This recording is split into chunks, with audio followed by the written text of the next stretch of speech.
everybody, it's me, Dr. Whimsy, and today's subject is how to transition to eating more fruits and vegetables without having an upset stomach.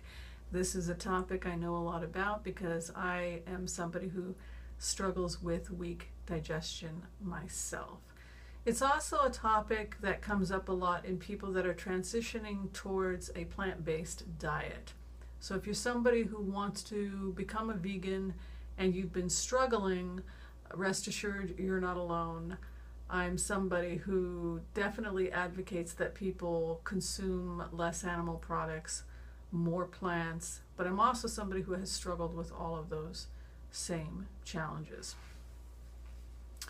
So I want to talk a little bit about digestion in people who eat a plant-based diet versus people who are eating more junk food and animal products.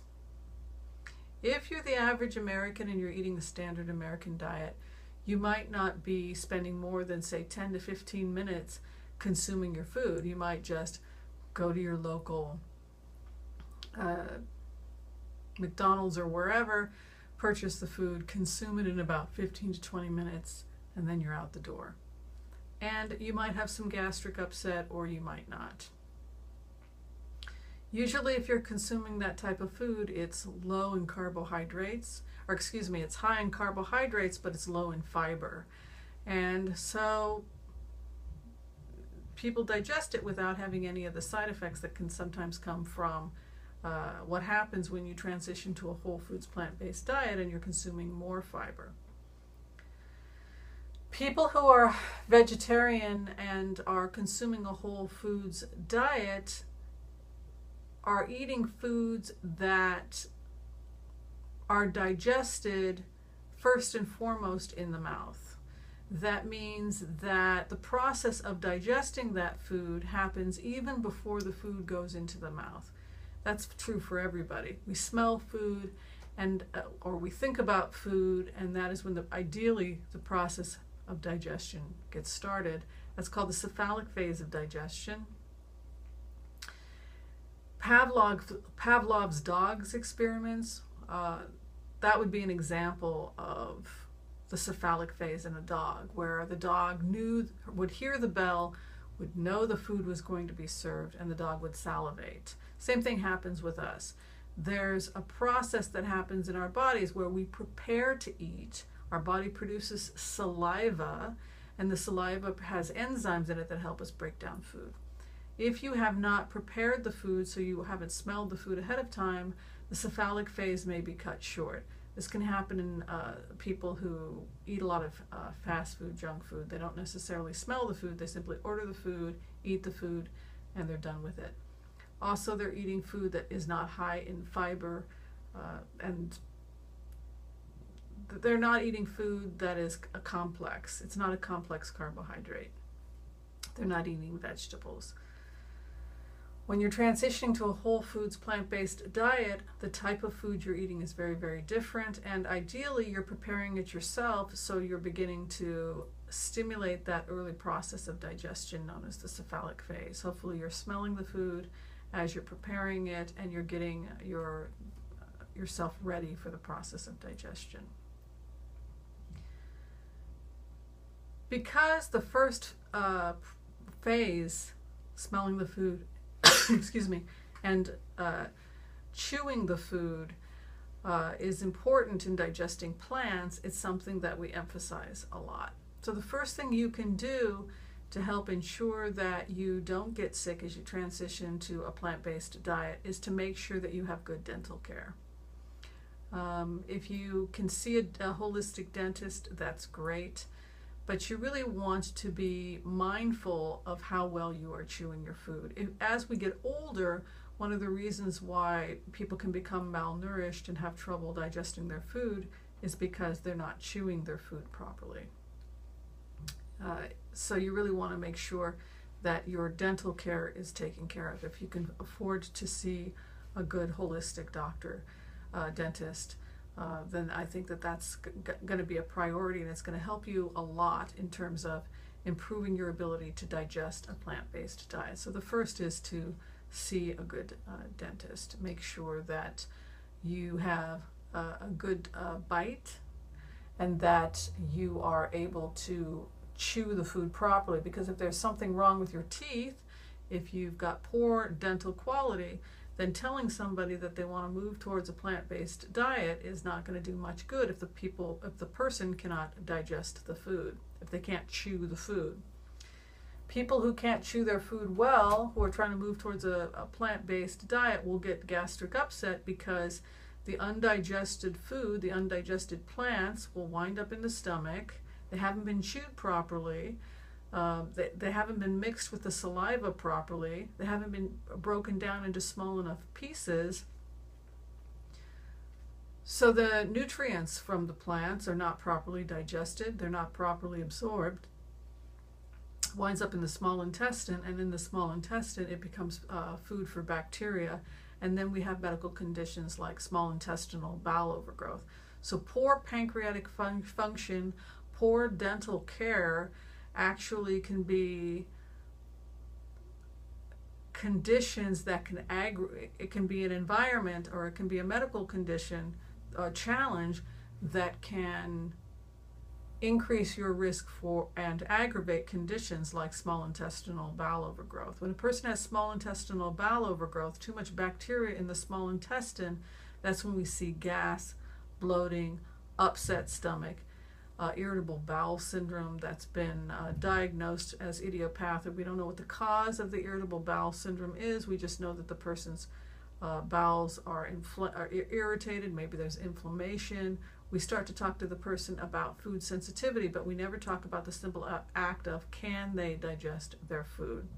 So, number one, you want to make sure you have good dental care, a good dentist, a good holistic dentist. I cannot stress that enough.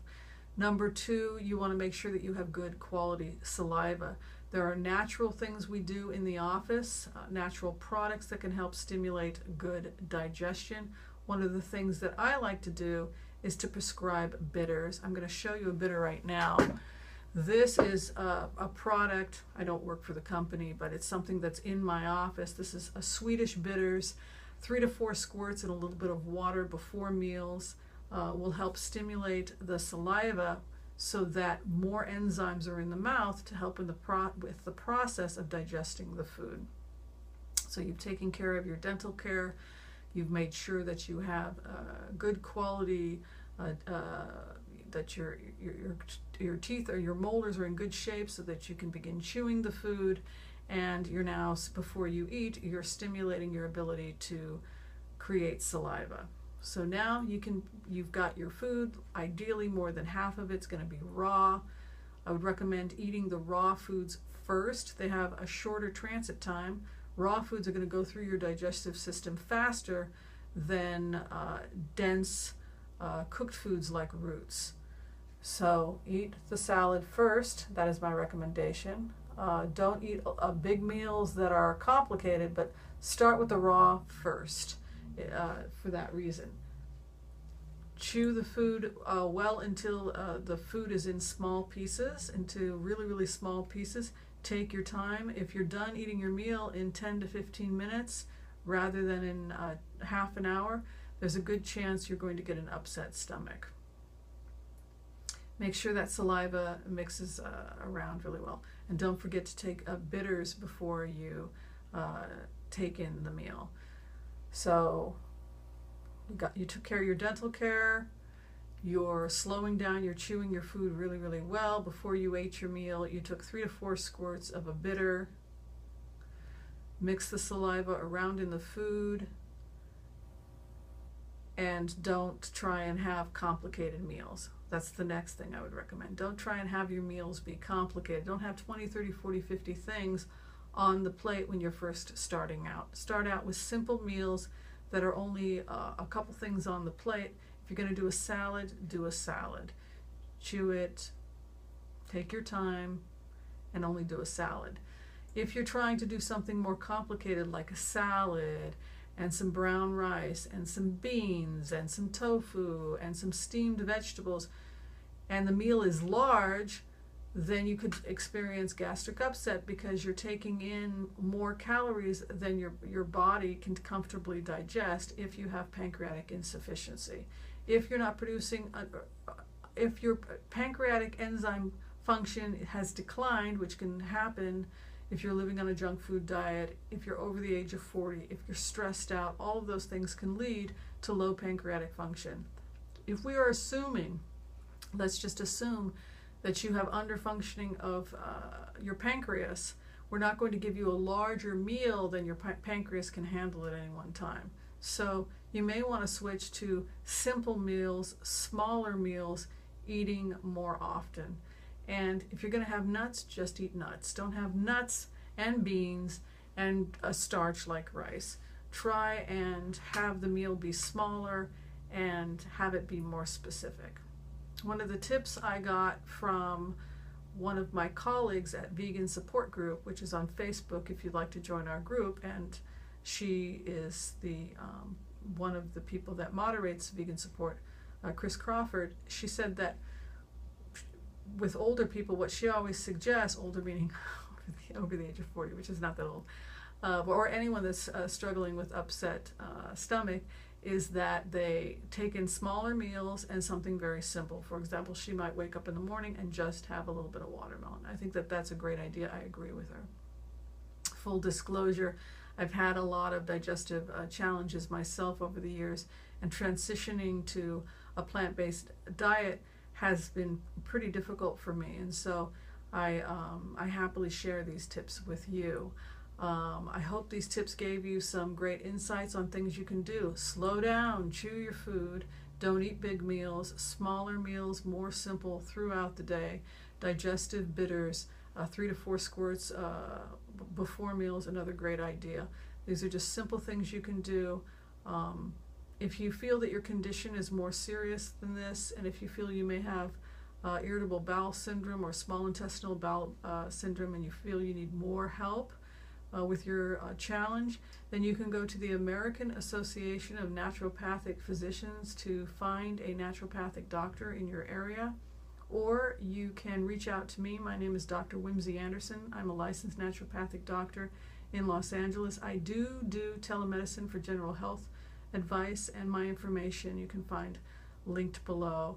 If this has been helpful to you, then please like, share, and subscribe. And I want to thank you for listening, and take care. Bye-bye.